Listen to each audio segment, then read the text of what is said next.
Shalom, puji Tuhan. Pada malam ini Selasa, biasa kami GBI Musi Palem Indah Palembang ya pada jam ini ya mulai dari 18.45 dari Selasa ke Selasa, dari ya kan sampai bulan ke bulan, tahun ke tahun, saudaraku, selama hampir 22 tahun, saudaraku, kita adakan doa pengurapan di mana lawatan Tuhan, kuasa Tuhan bekerja.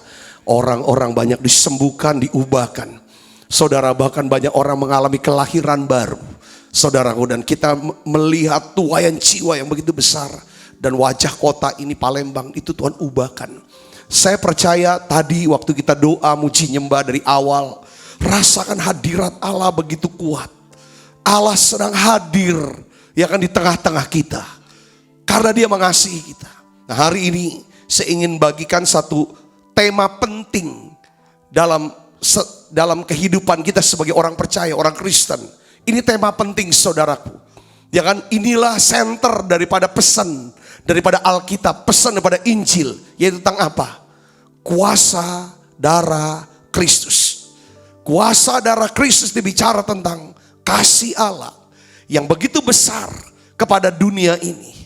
Dia berikan anaknya yang tunggal, yaitu Yesus Kristus, supaya barang siapa yang percaya pada Yesus itu tidak binasa, tidak terbuang ke neraka, tapi beroleh hidup yang kekal. Inilah lewat apa? Lewat kuasa darah. Nah, di dalam Ibrani 9 ayat 22, saudara, di sini dijelaskan sampai ayat yang ke 24. Kita akan baca sama-sama, saudara. 1, 2, 3. Dan hampir segala sesuatu disucikan menurut hukum Taurat dengan apa? Dengan darah. Dan tanpa penumpahan darah tidak ada apa? Pengampunan. Kenapa Yesus mati di atas kayu salib? Sebagai anak domba Allah. Saudaraku, karena tanpa penumpahan darah tidak ada pengampunan dosa. Oleh pengampunanlah saudara, kita dibenarkan, kita disucikan, sehingga kita layak untuk menghadap daripada tata kasih karunia Allah. Kita punya tempat di sorga. Kalau tidak ada penumpahan darah, darah siapa?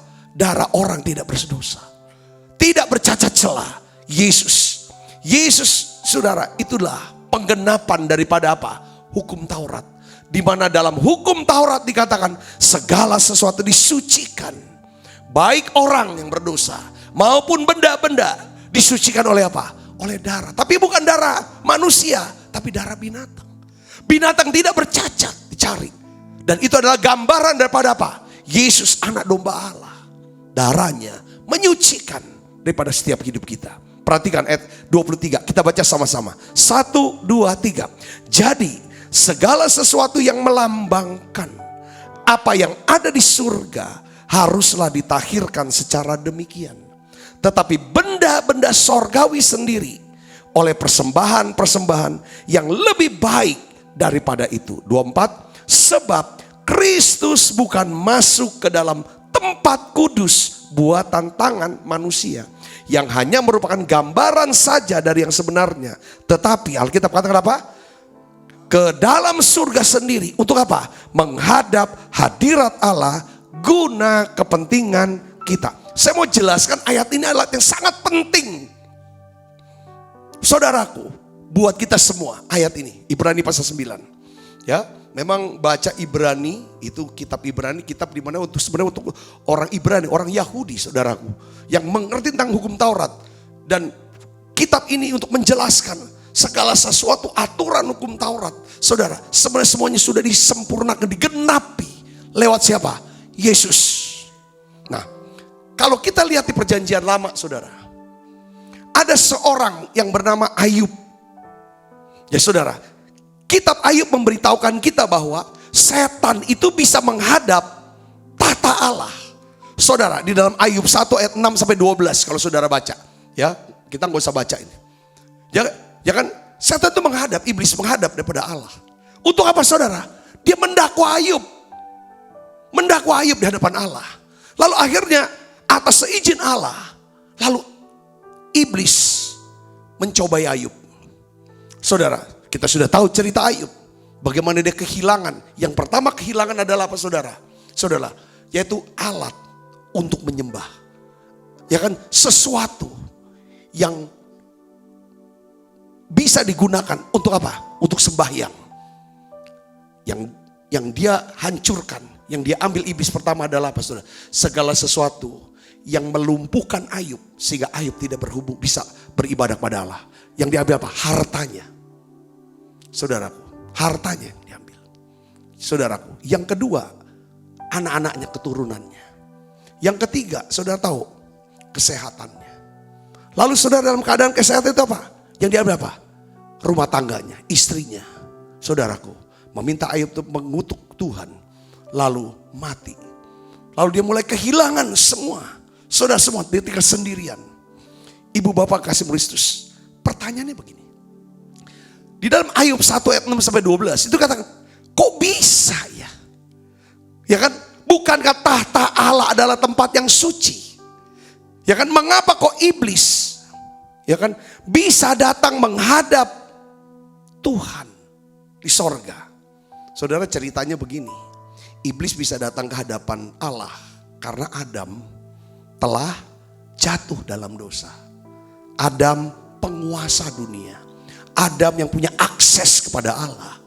Dia sekarang tunduk di bawah kuasa iblis. Dengan apa? Menuruti perintah iblis. Makan buah itu saudaraku. Saudara, pengetahuan yang baik dan yang jahat. Ya, karena Adam menyerahkan tempatnya. Yang seharusnya itu tempat Adam tuh bisa ketemu Allah. Dia serahkan kepada siapa? Pada iblis pada waktu dia jatuh dalam dosa. Jadi iblis memiliki hak untuk mengambil tempat Adam datang menghadap Allah. Kalau iblis yang sudah dibuang oleh Allah, dia datang pada Allah. Saudara, tujuannya untuk apa? Tujuan cuma satu. Ingin mendakwah, nyari-nyari kesalahan. Saudara, itu ditegaskan lagi di kitab Wahyu. Saudara, pasal 12. Tetapi saudara, dalam Ibrani 9 ayat 22-24 yang tadi kita baca. Hal itu menjelaskan bahwa apa? Yesus Kristus, Adam yang terakhir, oleh penumpahan darahnya, Yesus telah mentahirkan segala sesuatu yang ada di surga. Perhatikan saudara. Makanya pada waktu Yesus mau disentuh oleh Maria Magdalena, Yesus bilang, aku belum pergi kepada Bapa. Untuk apa? Untuk mentahirkan di sana. Bawa darah yang diinikan saudara, pengorbanannya. Jadi darah Kristus mentahirkan, menebus tempat yang dinajiskan oleh iblis ketika ia berjalan dan berdiri di hadapan Allah di sorga. Itu arti daripada Ibrani pasal 9 saudaraku. Oleh karena kuasa darah Kristus, iblis tidak pernah bisa datang lagi menghadap Allah ke sorga. Sehingga ia tidak bisa lagi datang kepada Allah untuk apa? Mendakwa saudara, mendakwa saya, mendakwa kita semua. Yang mengerti katakan amin. Jadi iblis tidak bisa lagi datang ke sana. Karena apa? Karena ada kuasa darah ini. Ibu bapak, lalu sekarang pertanyaannya, siapa sekarang yang berada di sana? Yesus Kristus. Yesus Kristus di sana, di sana. Untuk apa di sana? Apa yang dilakukan oleh Yesus? Ibrani 9 ayat 24 katakan, dia menjadi pengantara buat kita. Saudara, sebab Kristus bukan masuk ke dalam tempat kudus buatan tangan manusia yang hanya merupakan gambaran saja dari yang sebenarnya, tetapi ke dalam sorga sendiri untuk menghadap hadirat Allah. Guna apa? Kepentingan kita. Sebagai apa? Juru syafaat kita. Yang ngerti katakan amin. Tuhan Yesus ada di hadapan tahta Allah untuk menjadi apa? Pengantara.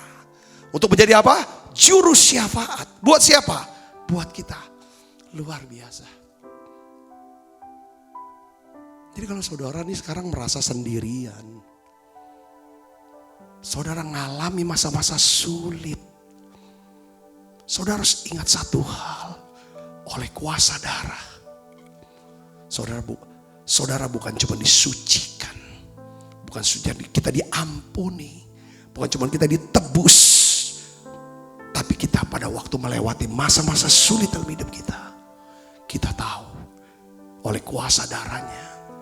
Yesus ada di tahta sana. Untuk apa saudara? Sudah datang ke sana. Menghadap hadirat Allah guna apa? Kepentingan kita. Dia jadi juru syafaat. Dia jadi pengantara buat kita. Katakan amin. Katakan amin. Jadi Allah ada di pihak kita sekarang. Allah ada di pihak saudara.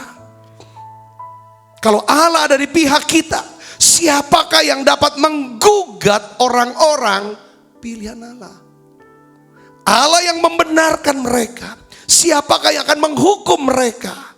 Kristus Yesus yang telah mati, bahkan lebih lagi yang telah bangkit, yang juga duduk di sebelah kanan Allah, yang malah menjadi pembela bagi kita. Katakan amin. Jadi saya mau kasih tahu gini. Ketahuilah bahwa apa yang terjadi dalam kehidupan Ayub, yang pernah terjadi dalam kehidupan Ayub, sejak Yesus sudah ada di sorga, membawa darahnya ke hadapan Bapa. Dengar baik, hal itu tidak akan pernah terjadi lagi dalam hidup saudara. Tidak akan pernah terjadi lagi dalam hidup kita. Yang mengerti dan percaya katakan amin. Kalau saudara baca dalam Ayub 9:33, di situ sesungguhnya Ayub merindukan seorang pengantara baginya di sorga. Dia rindu ada pengantara, ada juru syafaat ketika dia jalani masa-masa sulit itu. Saudaraku, tapi dia tidak memilikinya. Tapi apa yang menjadi impian Ayub mengenai seorang pengantara telah digenapi oleh Allah. Melalui siapa? Yesus Kristus bagi kita. Katakan amin saudaraku. Hari ini kita memiliki Tuhan Yesus Kristus sebagai pengantara kita. Hal ini ditulis oleh Rasul Paulus kepada anak rohani yang dikasihi, Timotius. Di dalam 1 Timotius 2:5 katakan, karena Allah itu Esa. Allah orang Kristen berapa? Esa. Katakan amin saudaraku. Ya kan? Esa. Tritunggal. Esa. Esa pula dia yang menjadi apa? Pengantara. Antara manusia, Allah dan manusia. Yaitu manusia Kristus Yesus. Perhatikan sini saudara. Kita maju terus. Oleh karena iblis tidak bisa datang lagi. Ya kan? Menghadap daripada Allah di sorga. Dia gak punya akses lagi saudara untuk datang ke sana. Perhatikan. Makanya dia mendatangi siapa? Bukan Allah untuk dakwa. Tapi dia datangi siapa saudara? Dia dakwa saudara langsung. Ke dalam hati nurani. Dia dakwa kita. Saudara, dia serang kita. Nah ini yang saya mau ngomong tentang kuasa darah. Kuasa darah Yesus. Saudara harus ngerti hal ini. Kalau kita tahu, kita ngomong, oleh kuasa darahmu, kau telah tebus dosaku.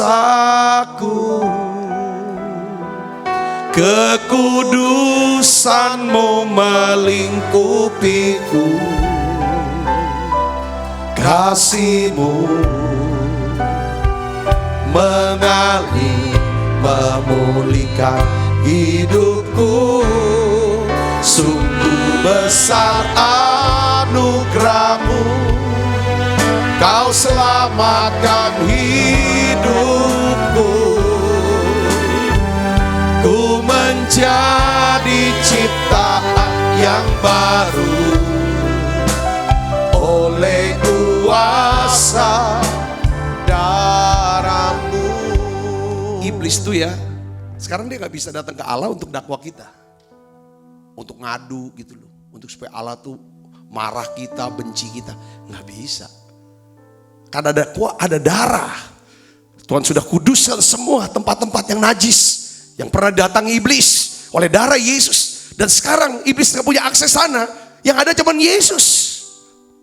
Makanya kita kalau doa kepada Bapa dalam nama Yesus. Bapa hanya bisa lihat kita karena dia mandang Yesus. Yang ngerti katakan amin, saudara. Di sini, saudara. Dampaknya apa, saudara? Dia langsung ke kita jadinya iblis ini. Dia dakwa. Perhatikan. Kalau iblis mendakwa kita, yang dia omongin itu apa? Masa lalu kita. Yang dia ngomongin, yang dia bangkel, yang dia bangkit-bangkitin, yang dia ini kan masa lalu kita. Masa lalu yang mana? Dosa kita, salah kita, aib kita, kejatuhan kita. Semua yang akan membuat saudara jadi apa? Down, benci kah? Saudara, putus asa, semua dia kan ini kan. Merasa malu, merasa terhukum, merasa bersalah, itu terus ini kan. Yang ujungnya apa? Arahnya kepada kematian, frustrasi. Saudaraku, saya mau kasih tahu. Kalau iblis mendakwa saudara, waktu dia mendakwa gitu kan. Saya mau kasih tahu, saudara jangan diem. Saudara langsung berdoa dan minta anugerah Tuhan. Katakan amin. Saudara nyembah, bisa bahasa roh.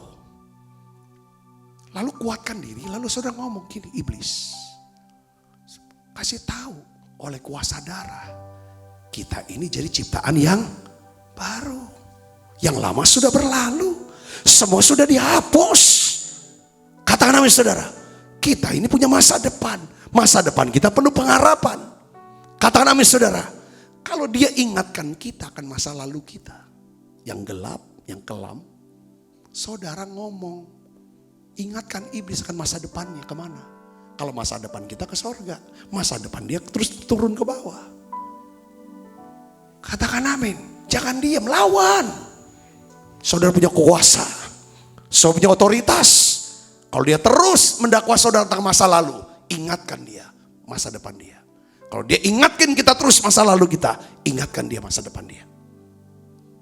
Masa depan kita. Kalau Tuhan tuh selalu ngomongin tentang masa depan. Hari ini dia ngomong untuk masa depan. Dia ngomong sama Abram. Dia panggil Abraham. Sarai, dia bilang Sarah. Yakub, kamu jadi Israel. Itu bicara tentang profetik ke depan. Gideon, lagi ketakutan, pahlawan yang gagah perkasa. Simon, Petrus lah kamu. Simon yang goyang, yang pelin-pelan, yang bulu. Jadi Petrus, batu karang yang teguh. Katakan amin, saudara. Saudara, Tuhan lihat saudara, bukan lihat hari ini. Lihat ke depan. Kita bisa gagal, kita bisa jatuh. Yang ngerti katakan amin. Nah, oleh karena itu hari ini kita akan bahas tentang 4 strategi iblis dan kuasa darah. 4 strategi iblis yang perlu kita ketahui, ya kan? Yang dimana dia tuh mau berusaha untuk jatuhkan iman kita sebagai orang percaya. Pertama adalah apa? Iblis berusaha untuk menanamkan apa? Roh ketakutan. Dia tanamkan roh ketakutan lewat apa? Bisa. Mungkin hari-hari ini saudara sedang menghadapi masalah. Masalah apa? Penyakit. Lewat penyakit inilah dia masuk dengan apa? Strategi dia. Dengan roh ketakutan. Saudaraku. Dengan roh dusta. Dia ngomong dusta. Wah, sakit ini karena kau nih dibenci Tuhan. Karena kau ini udah salah segala macam. Bisa. Dia buat. Saudara, itu jadi satu ya 4 strategi ini. Ya kan? Pencobaan itu supaya kita jatuh dalam dosa, lalu terpisah dari Allah, itu pencobaan. Iblis bisa buat juga dengan lewat apa cobaannya? Kesombongan. Dia buat kita jadi sombong. Sombong itu artinya apa? Yang gak perlu doa lagi, gak bergantung Tuhan lagi. Saudaraku, itu sombong. Di mata Tuhan tuh sombong itu adalah kita gak bergantung lagi sama dia, tidak mempercayai dia, meragukan dia, itu sombong di mata Tuhan. Ya efek-efeknya pastilah nanti punya duit sedikit udah berubah, jabatan naik udah berubah, sikapnya segala macam itu kayak gitu. Kenal sama 1-2 orang gini langsung sudah berubah. Nah itu efek daripada tidak lagi percaya dan berharap sama Tuhan. Itu namanya sombong. Nah iblis ini strateginya dia tanamkan. Nah sekarang kalau dia serang kita dengan roh ketakutan, mungkin pada waktu kita ngadapin pencobaan, masalah, entah sakit, keuangan, saudaraku, dan lain-lain sebagainya, di dalam studi kita, dalam lain sebagainya, itu mengalami masalah. Dia bisa masukkan roh ketakutan, kekhawatiran. Saudaraku, kalau kita hidup dalam ketakutan, dikuasai ketakutan, Alkitab katakan ketakutan ini akan mendatangkan apa? Hukuman. Hari Minggu kita sudah bahas. Saudara, makanya orang takut selalu negatif. Negatif terus, sinis terus. Kalau orang hidup dalam dikuasai oleh ketakutan. Contoh, hamba yang menerima 1 talenta. Hambanya, tuannya baik, kok kasih dia 1 talenta, 1 juta US dollar. 15 miliar loh. Orang kasih kita 1 miliarnya kita bilangnya orang baik. Ini 15 miliar, dia bilang tuan yang kejam. Saudara, kenapa? Karena dia hidup dalam ketakutan. Kalau kita terus hidup dikuasai ketakutan, ngomong terus, wah lagi susah, ini susah, nanti kita akan begini-begini. Bukan tidak boleh, tapi jangan sampai kita hidup dikuasai oleh ketakutan. Bukan sih nggak boleh kita ngomong kita lagi susah, bukan kita menyangkali diri. Ya memang susah, tapi jangan sampai, saudaraku, itu sampai kita besar-besarkan jadi ketakutan yang berlebihan. Nah, bagaimana caranya untuk menaklukkan ketakutan? Saudara dan saya harus hidup dipenuhi Roh Kudus. Dipenuhi Roh Kudus. Hidup di dalam kasih Allah. Hidup penuh Roh Kudus, hidup dalam kasih Allah. Itu strategi yang pertama. Untuk mengatasi ketakutan itu aja. Kalau saya takut, pokoknya saya berbahasa roh. Saya nyembah. Saudaraku, sampai saya merasakan kasih Allah memenuhi saya. Sampai saya dapat pengertian bahwa saya ini adalah anak yang dikasih dan yang berkenan di hati Bapa. Kalau Tuhan mengasihi kita, dan kalau Tuhan berkenan sama kita, sebesar apapun masalah, Tuhan akan tolong kita.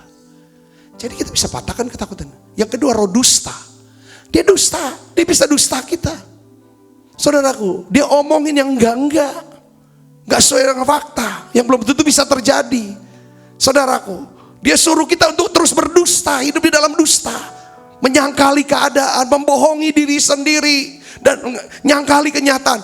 Itu strateginya iblis. Kalau kita hidup dikuasai oleh dusta, tidak ada kebenaran di sana, maka hidup kita nggak ada kuasa Allah. Tidak berdaya. Nah, strateginya adalah gimana cara mengatasi daripada dusta iblis. Saudaraku yang iblis, maka kita harus hidup. Saudaraku, kita harus mengetahui kebenaran firman. Karena kita pernah, kebenaran yang kamu ketahui, kebenaran itu yang akan memerdekakan kamu. Jadi kita harus mengetahui kebenaran dan hidup dalam kebenaran. Di mana ada kebenaran, di situ akan ada apa? Damai, sejahtera, dan sukacita. Ibu bapak bisa dapat ini? Nggak usah takut. Takut anggapan orang lain segala macam. Yang kedua, nggak usah kita berdusta. Ngomong apa yang ada aja. Katakan amin saudaraku. Karena orang pertama takut dulu, habis takut mulut penuh dusta. Lalu setelah itu masuk ke dalam pencobaan. Pencobaan kan jatuh dalam dosa. Buat salah dan lain sebagainya, pencobaan. Ya kan? Iblis selalu membuat kita supaya kita jatuh. Jatuh dari dosa lalu terpisah dari Allah. Itu strateginya setan. Dalam bentuk apa? Bisa aja benci, hidup dengan hawa nafsu. Saudaraku, ikatan kuasa gelap, itu pencobaan. Kita nggak cari Tuhan, cari dukun, cari orang pintar, itu pencobaan. Kita sudah jatuh dalam pencobaan itu. Saudaraku, kita membenci bukan mengampuni.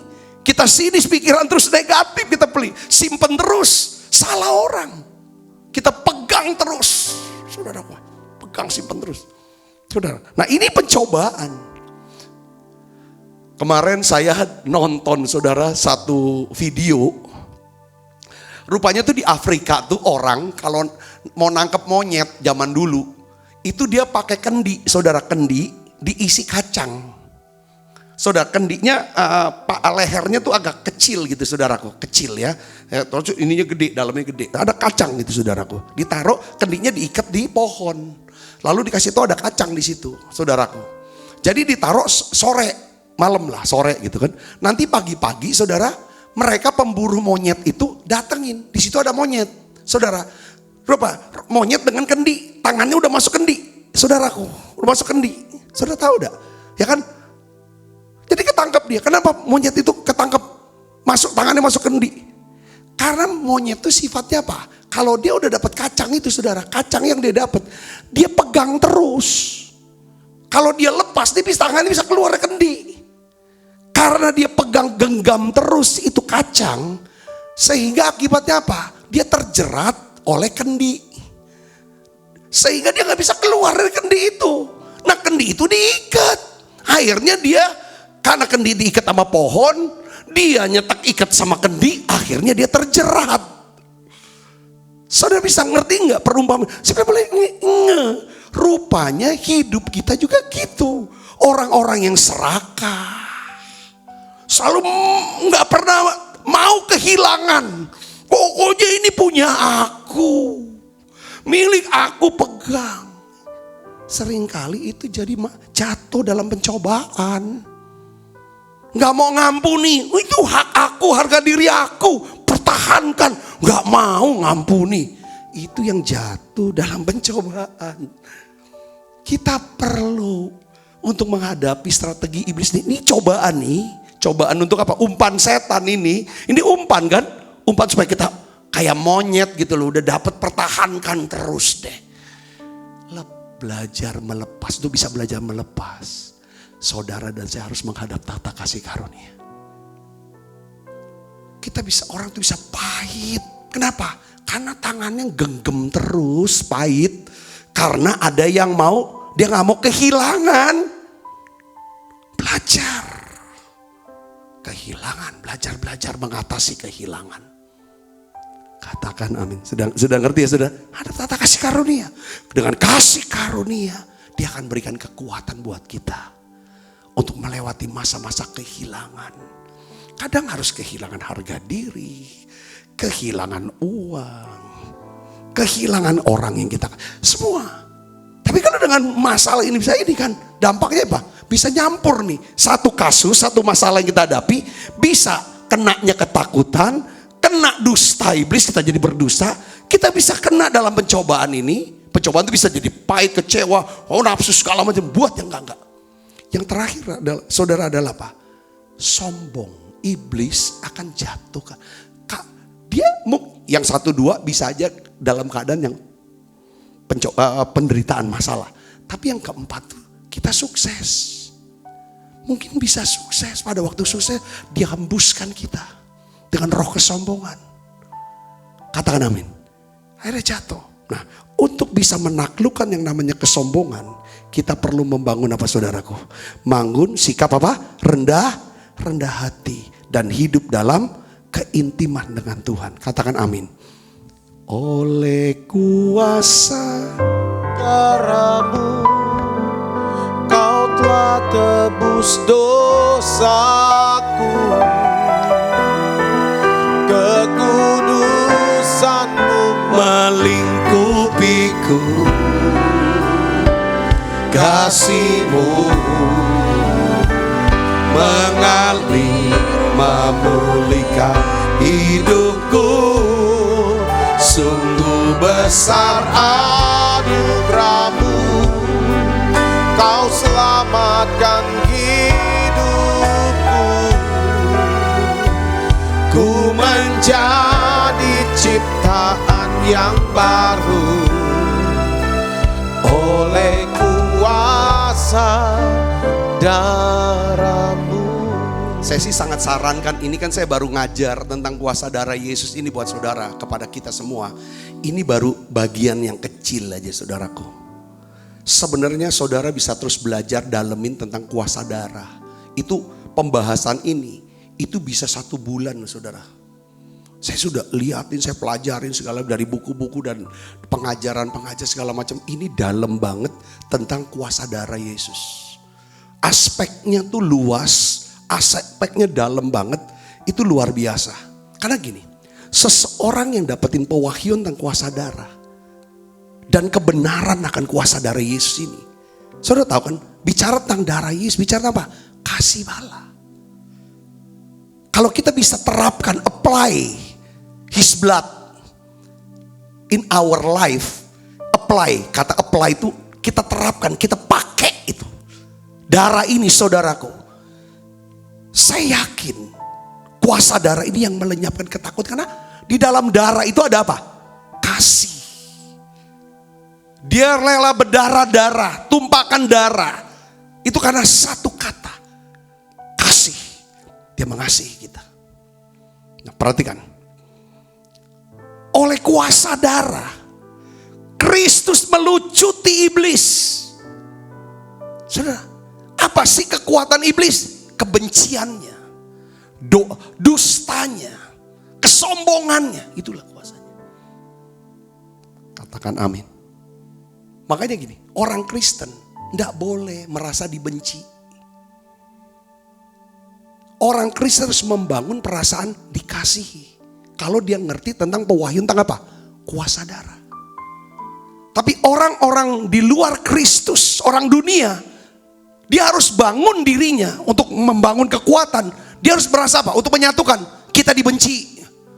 Kita dibenci. Saya nggak mau pakai istilah lain lah, bahasa lain.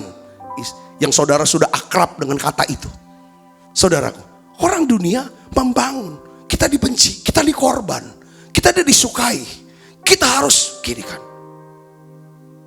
Ini orang Kristen harus hancurkan pikiran ini. Tembok-tembok merasa dibenci harus dibuang. Omongan-omongan merasa dibenci harus dibungkam dalam diri kita. Katakan amin. Kita harus bangun. Kalau saudara sudah ngerti kan kuasa darah. Allah, aku dikasihi oleh Tuhan. Terbukti orang-orang sekitar aku mengasihi aku. Jadi kita punya searchingnya kita. Kita tuh nggak nyariin orang siapa sih yang benci sama aku. Ada yang benci ya. Tolong kasih tahu ya kalau dia ngomong. So kita nggak pikir kalau orang nggak nelfon kita, nggak hubungin kita atau kita hubungin dia nggak balas. Kita selalu pikirannya negatif, benci segala macam. Kalau kita bisa menang dengan perasaan ini, saya yakin hidup kita akan penuh dengan Roh Kudus, penuh dengan kuasa Allah, penuh dengan kuasa mujizat, penuh dengan kuasa kasih karunia. Katakan amin. Ini yang harus ada. Ini akan mengikatkan hubungan di dalam rumah tangga. Suami istri kalau merasa si istri merasa kayaknya dibenci sama suaminya, nggak akan pernah bisa berkomunikasi. Saya bisa ngerti sini karena kalau nggak suka, dia benci. Kalau kita ngerti pewahyuan dengan kuasa darah, saudaraku, kita nggak mudah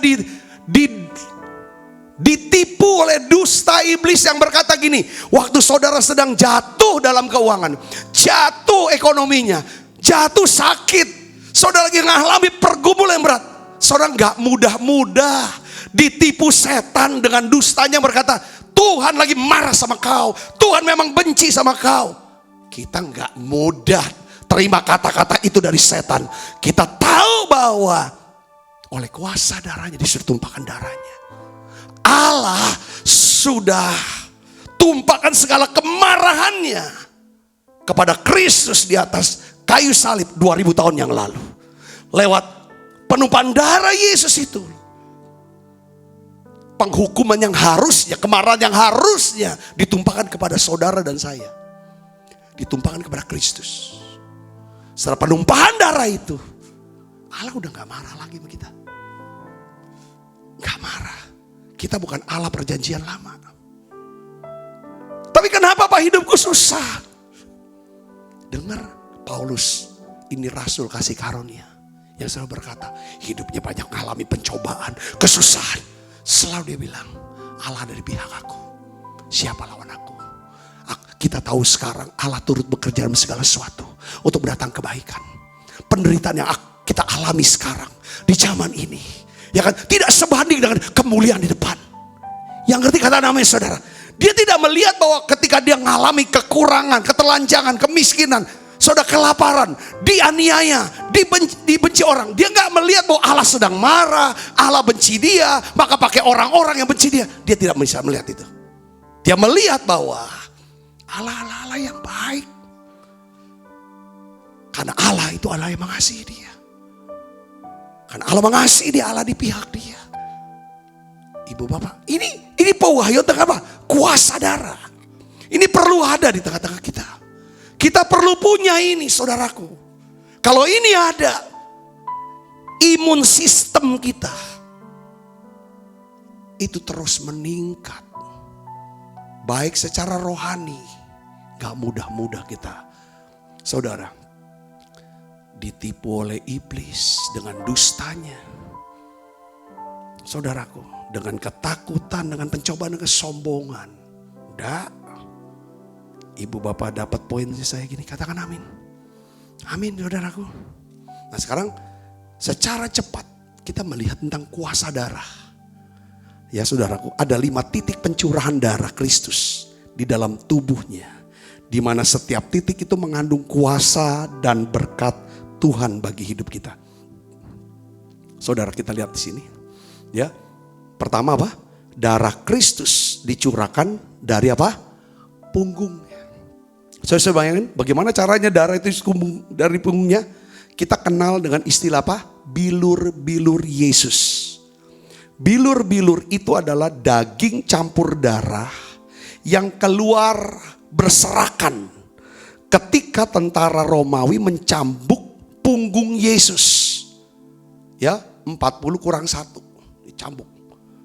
Cambuknya ujungnya tuh ada semacam kayak duri atau besi, saudara. Yang sehingga waktu dicabuk masuk ke dalam daging, pas ditarik keluar daging gitu. Ces, gitu. Waktu dihajar lagi masuk nancep di punggung Yesus, diangkat keluar namanya daging. Itu penggambaran kitab Nabi Yesaya, saudara. Itu beda dengan Passion of Christ. Passion of Christ masih ada dagingnya. Kalau kita melihat gambaran daripada kitab Yesaya, itu mukanya tuh udah memang babak belur tuh hancur, kayak dagingnya udah nggak ada. Tulang ini tuh udah nggak ada ini. Itu dagingnya. Itu sangat mengerikan. Ya, Passion of Christ itu udah ngeri. Tapi sebenarnya kenyataannya lebih dari itu. Itu saya baca ayat ini, beberapa komentari para hamba Tuhan yang komentar itu jelaskan seperti itu. Nah, saudaraku. Jadi darah yang mengalir dari punggung Yesus ini, saudaraku, punya kuasa untuk apa? Ya kan? Punya kuasa dan ada berkatnya. Untuk apa, saudara? Menebus dan membebaskan kita dari segala jenis sakit penyakit. Segala jenis sakit penyakit. Jadi jenis penyakit apapun, termasuk saudara kita mulai, dokter bilang ini penyakit terbaru. Ini penyakit 1 dari 1 juta orang. Dengar baik saudara, kuasa darah Yesus dalam bentuk apa? Bilur-bilurnya punya kuasa untuk menyembuhkan sakit penyakit saudara. Yang ngerti katakan amin. Bahkan bukan cuma sakit tapi kelemahan. Kelemahan itu bicara sakit mental, depresi, stres, kayak sakit jiwa. Ini kuasa bilur yang berkuasa. Nah oleh karena itu kita bisa mengaktifkan iman kita untuk disembuhkan. Kita bisa menerima kuasa kesembuhan dengan kita melihat, saudara, dari punggung Yesus ada darah yang mengalir keluar untuk kesembuhan segala jenis penyakit kita. Kita bisa aktifkan iman kita dengan berkata begini, saudara. Saya bisa berkata, yuk sama-sama dengan saya, ikutin saya berkata ya. Berdoa begini, perkataan ini. Aku menerima segala berkat kesembuhan atas segala jenis sakit penyakitku. Aku dibebaskan dari segala sakit penyakitku. Di dalam nama Yesus, apapun yang telah dikatakan oleh dokter tentang penyakitku ini, aku tetap percaya bahwa kuasa darah Kristus lebih berkuasa dari sakit penyakitku ini. Sebab oleh bilur-bilurnya aku menerima kesembuhan sekarang. Sekarang terima dalam nama Yesus, saudaraku. Terima dalam nama Yesus. Oleh bilur-bilur Yesus, apapun penyakit, segala jenis penyakitmu, hari ini aku bernubuat dalam nama Yesus. Jadi sembuh sekarang. Jadi sembuh sekarang. Aku berdoa dalam nama Yesus. Tuhan Allah akan menjauhkan darimu segala sakit penyakit di dalam nama Yesus. Yang kedua, darah Kristus dicurahkan dari apa? Dari kepalanya. Saat Yesus dimahkotai oleh duri. Saudara, mahkotai duri darah mulai mengalir. Duri lambang apa? Kutuk. Duri adalah melambangkan kutuk. Pada saat darah Kristus mengalir dari kepala yang dimahkotai duri, pada saat itu Kristus menebus dan membebaskan kita dari segala jenis kutuk. Saudara kalau mau lihat jenis kutuk di Ulangan pasal 28. Ya, mulai ayat yang ke-15, 14, 15 terus sampai ayat yang berikutnya. Saudara akan melihat itu semua jenis kutuk.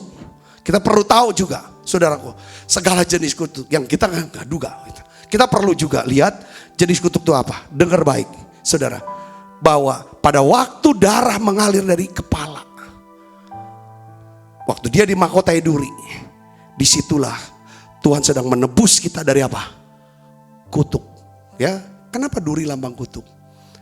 Allah berkata, ya kan, semak duri, ya kan, dengan berjerih lelah, engkau akan makan. Saudara, itu lambang daripada kutuk. Sudah di Kejadian pasal 3. Kalau saudara mau baca di situ. Ya, dia tebus kita, dia bebaskan kita dari segala kutuk. Ya, termasuk kutuk kemiskinan, kutuk sakit penyakit, kutuk perceraian, kutuk mati muda. Saudara, kutuk kemandulan, kutuk semua kutuk apa segala macam. Yang kutuk ini bicara gini. Sebenarnya Tuhan sudah sediakan sesuatu tapi kita nggak dapetin. Ada yang memang Tuhan nggak sediakan, saudaraku. Saudara, bukan berarti aku kena kutuk nih. Oh enggak. Gitu saudaraku. Saudara harus bisa mengenali. Karena gini saudara, sifat daripada kutuk, saudara tahu udah apa? Itu adalah kuasa atau kekuatan jahat yang membawa seseorang terus turun ke bawah. Sampai kemana? Kala maut. Itu kutuk, sifatnya kutuk. Turun ke bawah. Karena kutuk itu kaitannya dengan pribadi, namanya iblis. Saudara. Sedangkan berkat, ya saya contoh iblis ya. Saudara bayangkan iblis nih, iblis. Iblis itu nasib dan masa depannya tuh terus turun ke bawah seperti kutuk, turun ke bawah. Awalnya iblis ini adalah malaikat penyembah, Lucifer nih, penyembah yang ada di sekeliling tahta Allah. Karena dia mau menjadi seperti yang sombong. Kesombongan adalah dosa awal. Saudara, yang menyebabkan malaikat Allah itu dibuang dari tahta dari sorga. Dari sorga dibuang, saudara. Turun kemana? Dia jadi penghulu udara, di udara. Perhatikan saudara, dia turun kan? Turun. Ya, penguasa udara. Lalu ketika Yesus datang di udara bersama dengan para malaikat, lalu ada tiupan sangkakala. Saudara, apa yang terjadi?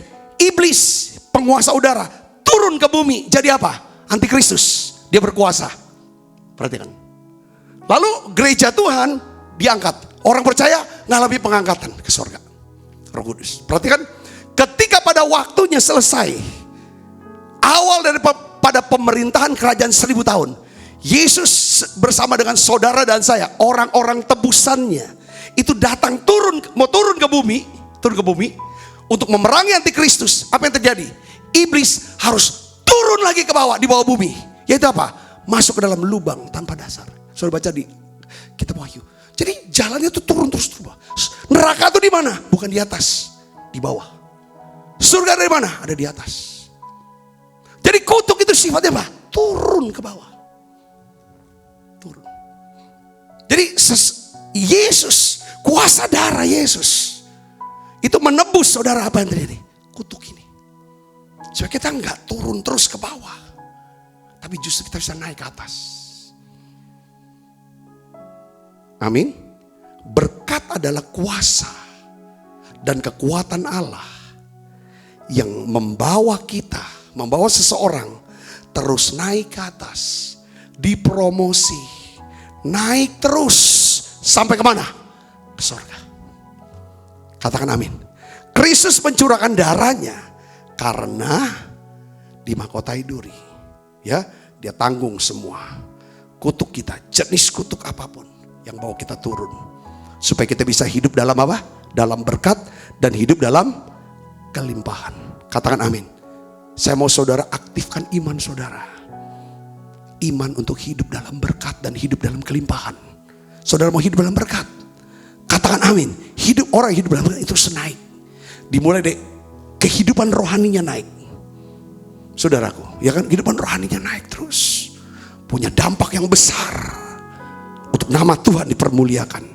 Yang ketiga saudara, darah Kristus dicurahkan dari mana? Dari tangannya. Kapan darah Kristus dicurahkan dari tangannya? Ketika Yesus dipaku, kedua tangannya dipaku di atas kayu salib. Kuasa darah Kristus, tangannya ini artinya apa saudara? Menguduskan apa? Tingkah laku dan perbuatan kita. Perbuatan tangan kita. Katakan, yang tangannya selalu dulunya kalau sebelum ditebus apa? Zaman dulu saudara, tangan kita maunya apa? Kayak monyet. Monyet ketemu siapa? Ketemu apa? Kacang. Genggam terus. Pokoknya semua digenggam. Tapi sejak kita ditebus tangan kita, kita bisa apa? Menerima. Kita bisa memberi. Kita punya kekuatan untuk menerima dari Allah. Kita punya kemampuan, kekuatan untuk memberi, untuk memberkati daripada manusia sesama kita. Yang ngerti katakan amin. Yang ngerti katakan amin. Saudara ada cerita, saudara pernah dengar cerita ini enggak? Jadi malaikat tuh, Tuhan tuh mau ciptakan 2 orang. Dia tanya dari 2 orang ini, siapa yang mau sepanjang hidupnya adalah menerima terus. Menerima terus. Siapa yang mau? Satu manusia ini diangkat tangan, saya mau nanti selama hidup saya mau menerima aja. Ya kan, mau menerima aja. Oke, kamu jadilah manusia. Yang kedua, dia mau ciptakan 2 manusia. Adalah bahwa jadi manusia yang sepanjang hidupnya memberi terus. Siapa yang mau? Ya kan? Satu manusia ini bilang, saya mau sepanjang hidup saya mau jadi memberi. Saudara tahu gak pernah? Lahirlah mereka ke dunia, saudara. Yang menerima, saudara tahu apa? Dari sejak lahir sampai dia mati jadi apa? Pengemis, menerima terus. Ya kan, saudara, karena dia tangannya di bawah minta. Tapi yang memberi, saudaraku, dia punya kekuatan untuk bantu terus, beri terus, dan rupanya dia jadi orang kaya, orang ternama, orang termasyur. Bahkan ujungnya dia memberikan bukan cuma hartanya, waktunya, saudara, kepintarannya, bahkan dia beri hidupnya. Dan nama orang ini jadi orang yang besar. Saudara, Kristus menebus kita. Darah tercurah dari tangan. Supaya apa? Kita bukan cuma orang yang punya kekuatan menerima, tapi juga punya kekuatan untuk memberi. Yang mengerti katakan amin saudaraku. Kita bukan cuma menjadi orang yang kuat menggenggam, tapi juga kita bisa orang yang tahu kapan kita harus bisa melepaskan, kapan kita harus menggenggam. Itulah kuasa daripada penebusan darah Yesus atas apa? Atas tangan kita. Katakan amin saudaraku. Ya kan? Yang keempat apa saudara? Darah Kristus dicurahkan dari mana? Dari lambungnya. Karena apa? Tusukan daripada tombak tentara Romawi. Pada waktu Yesus ditusuk lambungnya, keluar apa saudara? Darah campur air. Nah, kalau bicara tentang darah campur keluar dari lambungnya, saudara, lambung Yesus itu untuk apa? Untuk menghapus semua apa? Dosa dan kesalahan kita. Sehingga kita menjadi apa? Ciptaan yang baru. Kita mengalami kuasa kelahiran baru. Pada waktu saudara percaya, lewat lambungnya ada darah keluar, ada air yang keluar. Disitulah kuasa daripada kelahiran baru. Makanya kita punya otoritas, bisa ngomong. Kalau iblis ingatkan masa lalu kita bisa ingatkan iblis akan masa depan dia. Yang ngerti katakan amin. Ya kan? Betul, masa lalu kita adalah kelam. Tapi pada waktu kita menerima kuasa darah Yesus lewat lambungnya itu, kita menjadi ciptaan yang baru. Yang lama sudah berlalu, yang baru sudah datang. Oleh kuasa darah Yesus, kita bisa mendapatkan hati yang baru, roh yang baru. Katakan amin saudara, hati yang baru, roh yang baru. Yang kelima, saudara, ini yang terakhir. Darah Kristus dicurahkan dari kakinya. Karena Yesus dipaku di atas kayu salib. Saudara, kaki ini bicara tentang apa? Jalan hidup kita. Awalnya jalan hidup kita menuju kepada kebinasaan. Tapi Tuhan tebus kita. Jalan hidup kita ada jalan yang penuh dengan damai sejahtera. jalan kelimpahan, jalan kebenaran, dan jalan menuju kehidupan yang kekal. Yang mau ngalami penebusan darah, ada 5 hal. Pertama adalah saudara, yaitu apa saudara? Dia darah yang pertama lewat punggungnya untuk kesembuhan. Kepala untuk kutuk diubah jadi berkat, supaya hidup saudara bisa terus naik dan tidak akan turun. Lalu saudara, dia juga darahnya keluar lewat apa? Tangannya, untuk menebus perbuatan tangan kita, dan juga lambung, dan juga kaki. Mari saudara, kita akan bangkit berdiri. Kita akan berdoa bersama-sama saudaraku untuk firman Tuhan ini. Bapakku berdoa untuk setiap anak-anakmu, biarlah oleh kuasa darahmu, oleh kuasa darahmu, kau basuh roh, jiwa dan tubuh kami. Oleh kuasa darahmu kami tahu kami dikasihi oleh Allah. Kami berharga di mata Allah. Allah punya rencana yang besar dalam hidup kami. Kami berdoa ya Bapa, dalam nama Yesus, oleh kuasa darah, Engkau pulihkan setiap luka hati kami. Engkau sembuhkan setiap sakit penyakit kami. Engkau angkat setiap kutuk kami ya Tuhan, sehingga kami bisa hidup dalam berkat dan hidup dalam kelimpahan. Tuhan, Kau berdoa, Kau tebus tangan kami ya Tuhan, tangan yang mengerti kapan harus menerima, kapan harus memberi, kapan harus menggenggam, kapan harus melepaskan. Hari ini Kau berdoa dalam nama Yesus, biarlah ya Tuhan kami menjadi ciptaan yang baru. Amin. Di dalam nama Yesus kami berdoa. Haleluya. Amin. Amin.